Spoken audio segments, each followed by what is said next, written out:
அரசியலுங்கிற டாப்பிக்கை தான் பேசுகிறோம். இன்னைக்கு வந்து ஒடுக்கப்பட்ட சமுதாயம் வந்து தமிழ்நாட்டில் நிறைய இருக்குது. அதெல்லாம் வந்து அரசியல் ரீதியாக பிரதிநிதித்துவம் பெறுதான்னா அது ஒரு கேள்விக்குறி தான். நிறைய சமுதாயம் புறக்கணிக்கப்படுது. இன்னைக்கு பிராமண சமுதாயம் பார்த்தீங்கன்னா ரெண்டு முக்கிய பிரதான கட்சினாலும் புறக்கணிக்கப்பட்டிருக்கு. டிஎம்கே, ஏடிஎம்கே.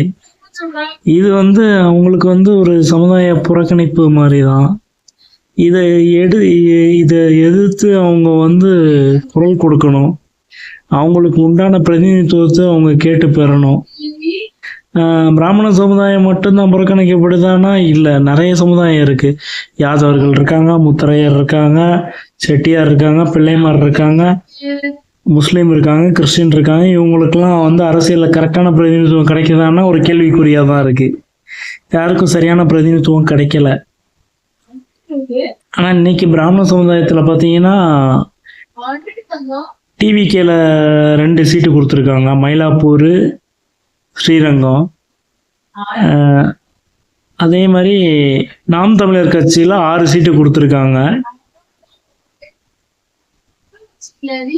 பிராமண சமுதாயம் எப்படி ஓட்டு போடணும்னா அந்த 6 தொகுதியில் சீமானுக்கு போடலாம், இல்லைன்னா விஜய்க்கு உள்ள அந்த 2 பிராமினுக்கு போடலாம், இல்லைன்னா மீதி இருக்க தொகுதியிலலாம் தாவாக்காக்கு போடுறதே நல்லதா தோணும். அப்போதான் அவங்களுடைய ஓட்டு புறக்கணிச்சது தெரியும். ஏன்னா அதிமுகன்னு ஒரு கட்சி, அதை ஒரு பிராமணர் தான் வந்து ரொம்ப நாளாக கட்டி காத்தாங்க. ஆனால் அப்படியாப்பட்ட கட்சியிலேயே இன்னைக்கு வந்து பிராமணர்கள் ஒதுக்கப்பட்டிருக்காங்கன்னா இது வந்து ஒரு சிந்திக்கக்கூடிய ஒரு விஷயமா தான் இருக்கு. இது மாதிரி இந்த மாதிரி ஒடுக்கப்பட்ட சமுதாயம் எல்லாம் ஒன்று சேர்ந்து ஒரு கூட்டமைப்பு உருவாக்கி எல்லாருமே போராடணும். ஒரு கூட்டமைப்பு ஒருங்கிணைச்சு அவங்க தனியாக ஒரு சின்னத்தில் போட்டிட்டாங்கன்னா அவங்களோட ஓட்டு பேங்க் ஸ்ட்ரென்த்தை காட்டினாங்கன்னா அதுக்கப்புறம் இந்த அரசியல் கட்சிகள் வந்து சீட்டு கொடுக்கும்.